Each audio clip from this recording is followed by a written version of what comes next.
जिनवर हस्य बद्धमानस दर्शनमहं गच्छामि जहाँ त्वं समासेन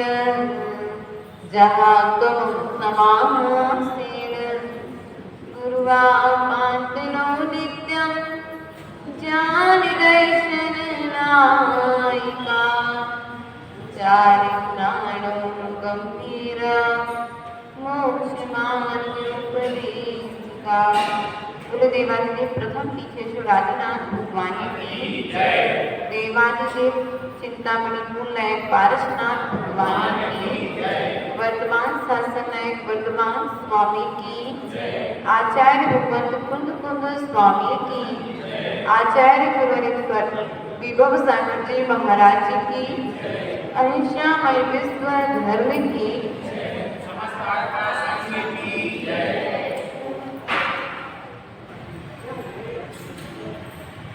बंधुओं, विषय चल रहा है दर्शन पाहुड़ के माध्यम से सम्यक दर्शन।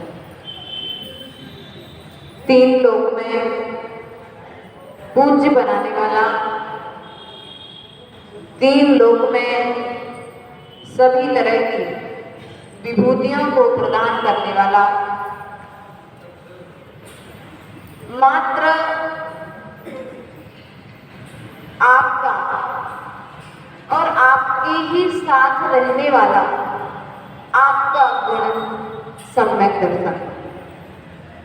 आचार्य भगवंत कुंद कुंद स्वामी के श्री चरणों में नमस्कार करते हुए हिंदी टीकाकार परम पूज्य आचार्य भगवंत विभव सागर जी के चरणों में नतमस्तक होते हुए आज इस ग्रंथ राज में प्रवेश करेंगे।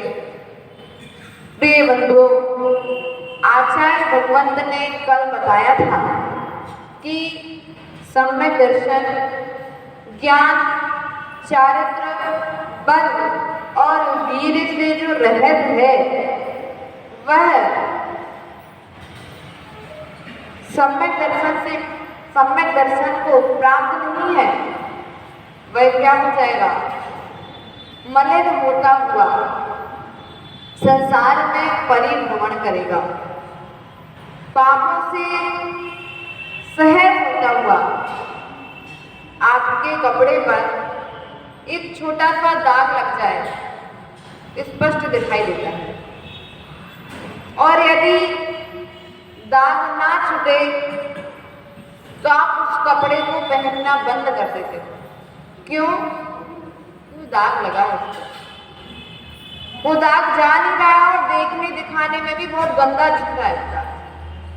उसी प्रकार से हमारे सम्यक दर्शन में अनादि काल से एक मिथ्यात्व का दाग लगा है, एक कसायों का दाग लगा है, अविरति का दाग लगा है, प्रमाद का दाग लगा है, योग का दाग लगा है। जब तक ये दाग छूटेंगे नहीं तब तक सम्यक प्रकट नहीं होगा। कहीं शंका का दाग लगा है, कभी आकांक्षा का दाग लगा है, कभी आयस्तिकरण का दाग लगा है, कभी तीन मूर्धताओं का दाग लगा हुआ है, आप प्रभावना का दाग लगा हुआ है, अब आश्चर्य का दाग लगा हुआ है। प्रिय बंधुओं, इन दागों को मिटाने के लिए, कपड़े का दाग मिटाने के लिए आप अच्छे से अच्छा सर्फ एक्सेल यूज करते हो, अच्छे से अच्छा पाउडर लेकर के आते हो, लेकिन आचार्य भगवंत कहते हैं कपड़े का दाग तो सर्फ एक्सेल से मिट जाएगा, लेकिन मिथ्यात्व का जो दाग है उसको मिटाने के लिए सम्यक दर्शन का पाउडर लगाना आवश्यक है। चेहरे के दाग को मिटाने के लिए पाउडर लगाते हो, लगाते कि नहीं लगाते? क्रीम लगाते हो, लेकिन मिथ्यात्व के दाग को मिटाने के लिए क्रीम की जरूरत नहीं है। मिथ्यात्व के दाग को मिटाने के लिए ह्रीम मंत्र के जप की आवश्यकता है। भक्तों, 7वीं गाथा में प्रवेश करते हुए आचार्य भगवंत कहते हैं, सम्मत सलिल पवो नित्यम ये पवठे जस कम्मं बालु रणंबा कम्मं बालु यवरणंबा बंधुचीर्णया सहितस बंधुचीर्णा सहितस सम्मत सलिल पवो नित्यम ये पवठे जस कम्मं बालु यवरणंबा बंधुचीर्णा सहितस। सम्यक्त सलिल प्रभु, जिस मनुष्य के हृदय में सम्यक्त रूपी जल का प्रवाह है, नित्यम पवठे जैसे निरंतर प्रवाहित हो रहा है, कम्मं बालु यवरणंबा पूर्व बंध से संचित कर्म रूपी बालू का आवरण नष्ट हो जाता है।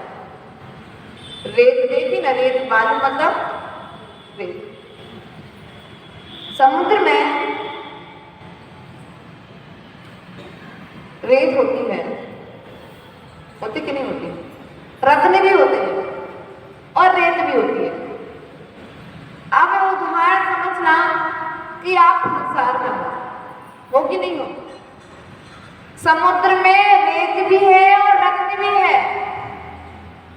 कुछ श्रावक रेत उठा करके ले जाते हैं और कुछ श्रावक रत्न उठा करके ले जाते हैं। जिसको जिस चीज की आवश्यकता होती है, जो जिस चीज को महत्व देता है, वह उस चीज को उठा करके ले जाता है। उसी प्रकार से इस मनुष्य गति में हम आए हुए हैं। यह मनुष्य गति हमें प्राप्त हुई है, तो इस मनुष्य गति में होते हुए कहीं हम बालू तो नहीं उठा रहे, सम्यक दर्शन रूपी रत्न को उठा पा रहे हैं कि नहीं उठा पा रहे? यदि हम सम्यक दर्शन रूपी रत्न को नहीं उठा पा रहे हैं, तो फिर आपका जीवन आगे जाकर के सुखमय नहीं होगा।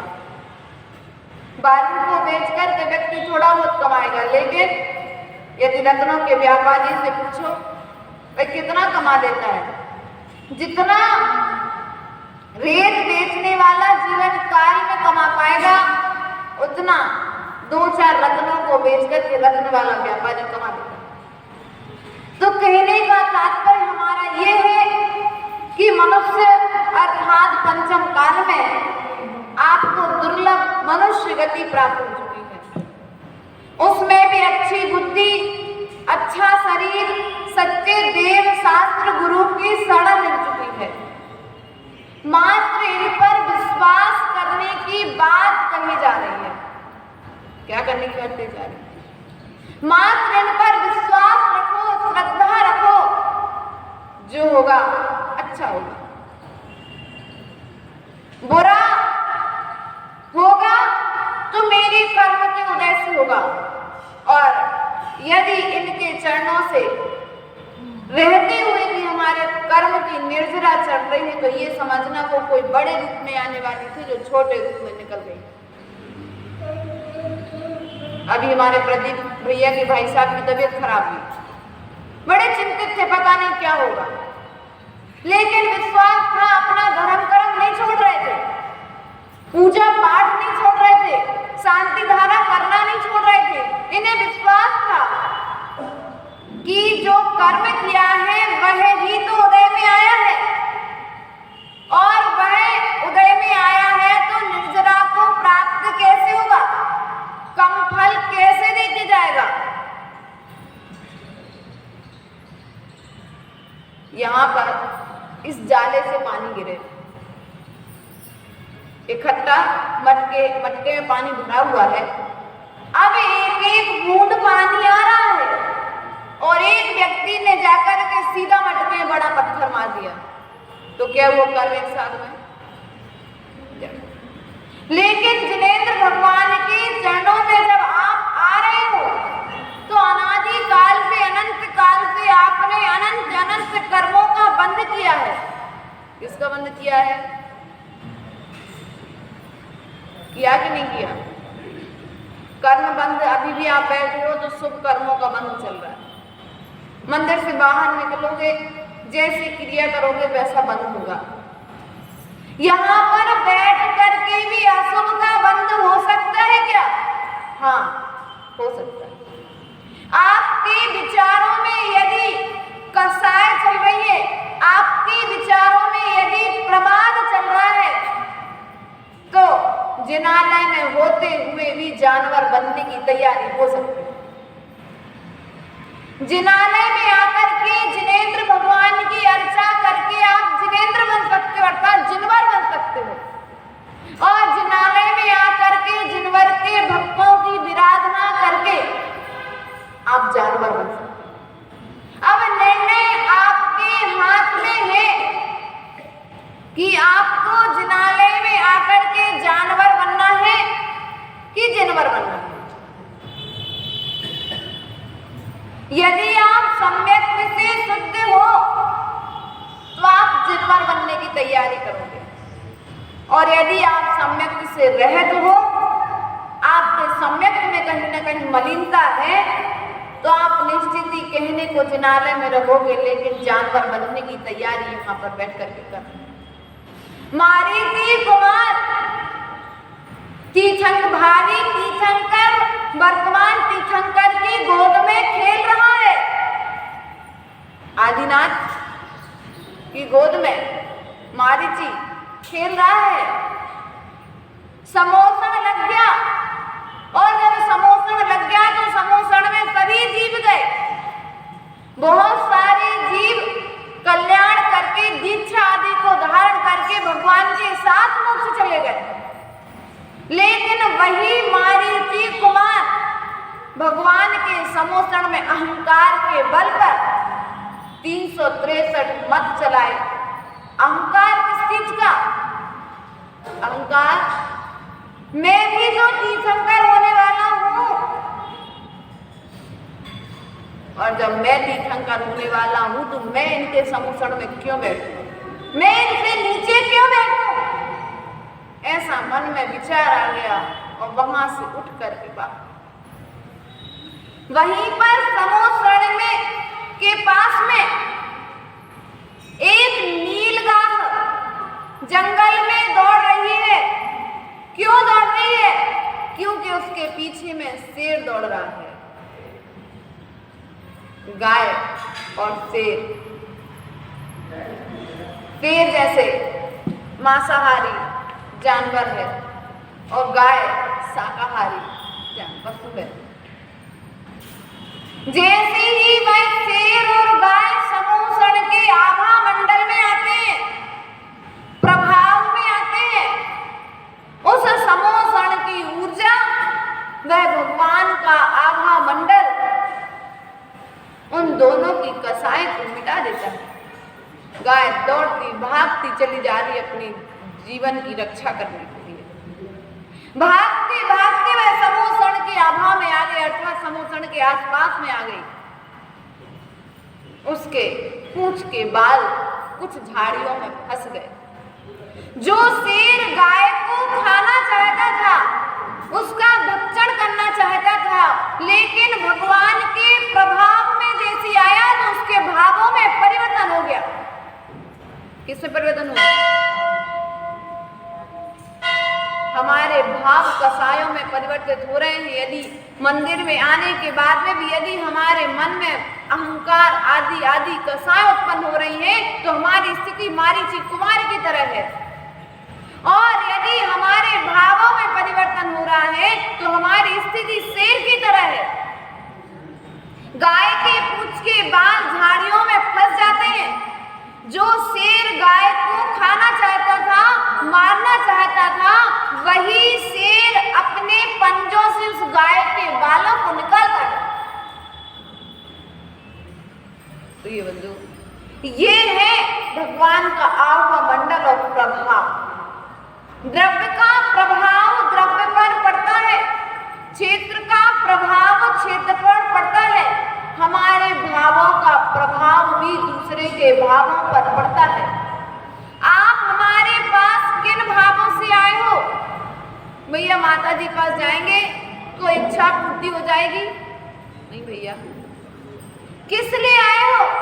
माता जी के दर्शन करने से मेरे सम्यक्त की वृद्धि होगी, साधु के दर्शन करने से मेरे सम्यक्त की वृद्धि होगी।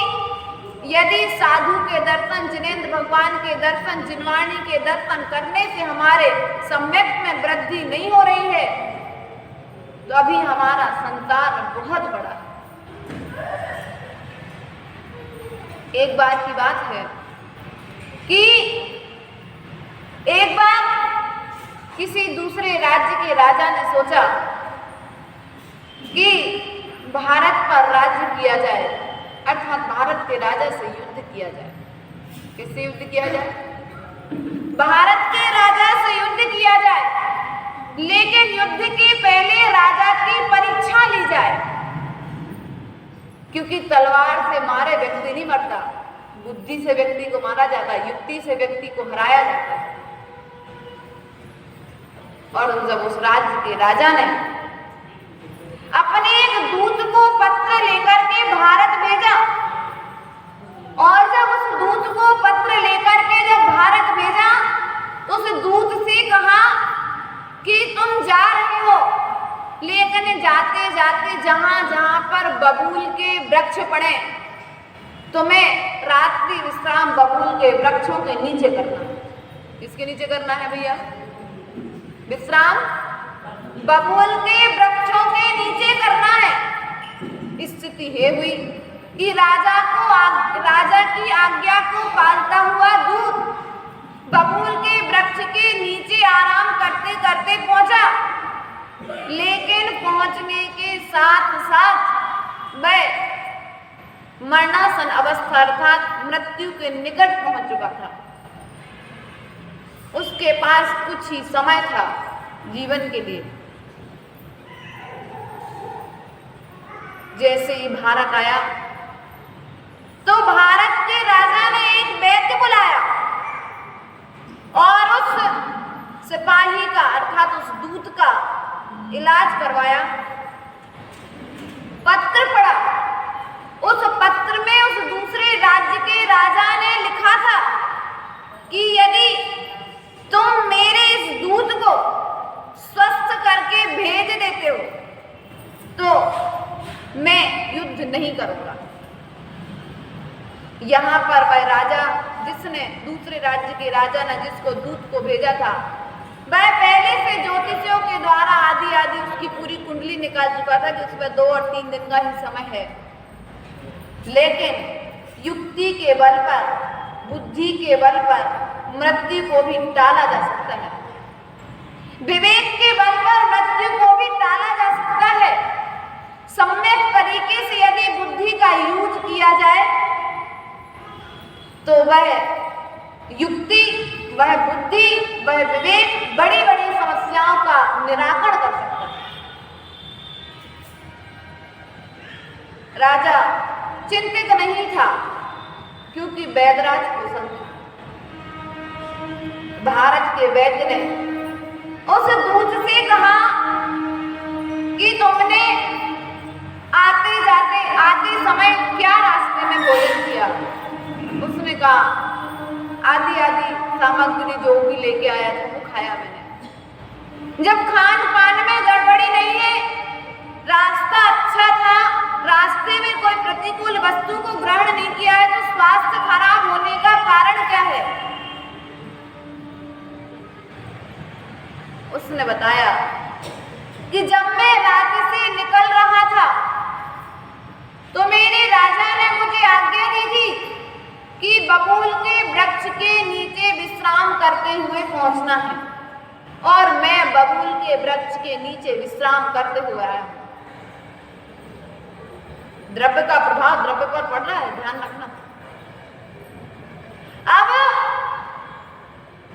जब वैद्य कुशल था, उसने कहा कि बबूल का वृक्ष कांटेदार वृक्ष होता है। बबूल का वृक्ष देखा कि नहीं देखा संदीप भैया? राकेश जी बबूल का वृक्ष देखा है? ज्ञानचंद जी बबूल का वृक्ष देखा? बबूल का वृक्ष कांटेदार वृक्ष होता है, देवी हो? हाँ हाँ, बस पूछ लिया, बस थोड़ा तुम लोग विश्राम करना है, सुनना पूरी बात। बबूल का वृक्ष कांटेदार वृक्ष होता है और तुम कांटेदार वृक्ष के नीचे विश्राम करते हुए आए हो, इसलिए तुम्हारा शरीर भी कांटे की तरह सूख गया। क्या हो गया है? सूख गया। कोई बात नहीं, इसका भी इलाज है। वैद्य कुशल था, उसने दूत से कहा कि तुम भारत के राजा का पत्र लेकर के जाओ, और राजा ने जो कहा था कि यदि दूत जिंदा आएगा, अगर जीवित आएगा तो मैं युद्ध नहीं करूंगा, तलवार रख दूंगा। तो वैद्य ने कहा कि तुम जाते समय जहां जहां पर नीम के वृक्ष पड़े, क्या पड़े? नीम के वृक्ष पड़े, तुम नीम के वृक्ष के नीचे विश्राम करते हुए जाना। यहाँ पर तो राज्य में तैयारियां चल रही थी विजय की, कि भारत राज्य भी अब इनके कब्जे में होने वाला है, भारत का राजा भी इनके कब्जे में होने वाला है। जब वह दूत प्रवेश करता है तो समस्त मंत्री राजा सहज देख करके रह जाते हैं कि जिस राज्य का वैद्य इतना कुशल हो, उस राज्य का राजा कितना कुशल होगा। कि हमने जिसे बीमार भेजा था, मृत्यु मरणासन स्थिति तक पहुंचा दिया था, वह व्यक्ति भी जीवित होकर के आया था, हष्ट पुष्ट होकर के आया है। तो वहां के राजा ने दूत से प्रश्न किया कि क्या हुआ वहां पर? बोले महाराज, मैं जाते जाते तो बहुत स्वास्थ्य गड़बड़ हो गया था, लेकिन वहां के वैद्य ने मुझे ऐसी सलाह दी कि नीम के वृक्ष के नीचे आराम करते हुए जाना तो निश्चित ही स्वस्थ हो जाओगे। उसका परिणाम है कि आज मैं स्वस्थता पूर्वक आपके श्री चरणों में पहुंचा। तो प्रिय बंधु, कहने का तात्पर्य यह है, सम्यक दर्शन नीम के वृक्ष की तरह है। उसके गुण जो हैं थोड़े से कड़वे लगते जरूर, कि भैया मिथ्यात्व का निसंचित अंग का पालन करना, नेकंचित अंग का पालन करना, निर्वीज के संग का पालन करना, अमूर्त दृष्टि अंग का पालन करना, उपगूहन अंग का पालन करना। और आज छठवां अंग कौन सा है? स्थितीकरण। कौन सा अंग है? स्थितीकरण अंग का पालन करना थोड़ा सा कठिन लगता है, क्योंकि हमने मात्र अभी अपने पुत्र और पुत्रियों का स्थितीकरण किया है, भटकते हुए मार्ग से संभाला है। लेकिन अब जिनवाणी माँ के श्री चरणों में बैठ कर के संसार के परिभ्रमण को रोकने के लिए कसायों के निमित्त से जो मन में विकार उत्पन्न हो रहे हैं, विचारों में विकार उत्पन्न हो रहे हैं, उन विकारों को रोकने के लिए हमें स्थितीकरण अंग का पालन करना आवश्यक है। पुष्पडाल और वारिसेन राजा सैनिक के पुत्र कौन थे? वारिसेन और पुष्पडाल दीक्षा ले लेते हैं, और जब दोनों दीक्षा लेते हैं तो जब महावीर भगवान के समोषण में गए तो भगवान महावीर स्वामी के समोषण में संगीत चल रहा था। क्या चल रहा था? संगीत चल रहा था। उस संगीत को, नृत्य को देख करके पुष्पडाल को अपनी श्रीमती अर्थात अपनी पूर्व की पत्नी की याद आ जाती। पुष्पडाल पहले ग्रस्त अवस्था से, वारिसेन भी ग्रस्त अवस्था से। पुष्पडाल के मन को विचलित देख करके वारिसेन पुष्पडाल से कहता है, चलो राजगृह चले। और जैसे ही यह खबर रानी चेलना को अर्थात मां को प्राप्त होती है कि वारिसेन और मुनिराज पुष्पदंत राजनगर की ओर आ रहे हैं, तो रानी चेल्ला सम्यक दृष्टि श्राविका थी। वह उन दोनों बारिशेन की परीक्षा के लिए एक काष्ठ का सिंहासन लगाती है और एक सोने का सिंहासन लगाती है। कौन सा सिंहासन? एक काष्ठ का सिंहासन लगाती है और एक सोने का सिंहासन लगाती है। बारिशें तो काष्ठ के सिंहासन पर विराजमान हो जाती हैं, लेकिन पुष्पराज स्वर्ण के सिंहासन पर बैठते। बारिशें रानी चेल्ला से कहती है, मेरी बधुओं के लिए साज श्रृंगार के साथ में यहाँ पर लाया जाए। 32 रानियां थी बारिशें। 32 रानियों को श्रृंगार पूर्ण तरीके से बुलाया गया और बारिशेन ने पुष्पराज से कहा कि ये युवराज पद जिसे मैंने त्याग किया है उसे और इन 32 रानियों को तुम वरण करो। पुष्पराज पानी पानी हो गया कि मेरी तो एक पत्नी थी, वो भी आंख से कानी थी। कैसी थी? कानी थी। उस कानी स्त्री की मुझे आज तक याद आ रही है। मैं अपने महाव्रतों में दोष लगा रहा हूं। और बारिशेन इतना राजभवन छोड़ करके 32 राजकुमारियां छोड़ करके इस मोक्ष पथ पर बड़े हैं, धन्य हैं। वे पानी पानी हो गए और स्थिति का अर्थात उनके मन में जो विकारी भाव आ रहे थे, उन विकार भावों को त्याग करके वे मोक्ष मार्ग पर आगे बढ़ते चले गए। प्रिय बंधुओं, कहने का तात्पर्य यह है, हम सम्यक दृष्टि श्रावक कितने हैं आज? हमारे सम्यक दर्शन में कहीं दोष तो नहीं लग रहा, और यदि सम्यक दर्शन में दोष लग रहा है तो हमारा संसार बढ़ रहा है। घटाना किसे है हमें? मैंने आपको पूर्व के प्रवचन में एक उदाहरण दिया था। एक घड़ा भर लिया जाए, जैसे उस घड़े में से एक एक बूंद पानी गिरता जाता है तो समय आने पर एक दिन वह घड़ा खाली हो जाता है। उसी प्रकार से ये जो सम्यक दृष्टि श्रावक के रयणसार ग्रंथ में आचार्य भगवंत कुंज स्वामी ने 77 गुण कहे हैं। उन गुणों को प्रकट करने के लिए यदि आज हम 25 साल के हमारे बच्चे बैठे हैं, कोई 20 साल का बैठा, कोई 15 साल का बैठा है, कोई 19 साल का बैठा है, यदि हमारी 20 साल की उम्र हो गई है और यदि हमारी 50 साल की उम्र हो गई है तो हमारे पास जीवन ज्यादा नहीं है। 20 साल वाला चाहे तो पूरे 77 गुण प्रकट कर सकता है और 50 साल वाला चाहे तो कम से कम जितनी भी आयु बची है उस आयु में से 30 से 35 और 35 से 40 गुण तो प्रकट, एक एक गुण प्रकट करना है, ज्यादा कुछ भी नहीं करना है। जब आप अपने बच्चे को पहाड़ा पढ़ाते तो क्या कहते हो? बस बेटा एक ही पेज लिखना, ज्यादा नहीं पढ़ना। क्या करना है? बस इतना सा होमवर्क, ज्यादा और यदि ज्यादा कह दो, यदि आप कह दो जितना सारा पढ़ना है, इतना सारा करना है, तो बच्चा क्या कहेगा? मुझे अब नहीं पढ़ना। इसलिए हम आपसे यही कह रहे हैं कि मात्र एक एक अंग पर इसलिए चर्चा कर रहे हैं कि कम से कम इस भाव में, इस मनुष्य पर्याय में जो मैंने अनादिकाल से नहीं किया, जिसे मैंने अनादिकाल से नहीं सुना, जिसे मैंने अनादिकाल से नहीं जाना, जिसके ना जानने के कारण मैं आज तक संसार में भटक रहा हूँ, उसको जान करके अर्थात ऐसे सम्यक दर्शन का पालन करके मैं मोक्ष मार्ग पर बढ़कर सिद्धालय का सहभागी बनूं, अर्थात सिद्धालय में जाकर विराजमान हो सकूं।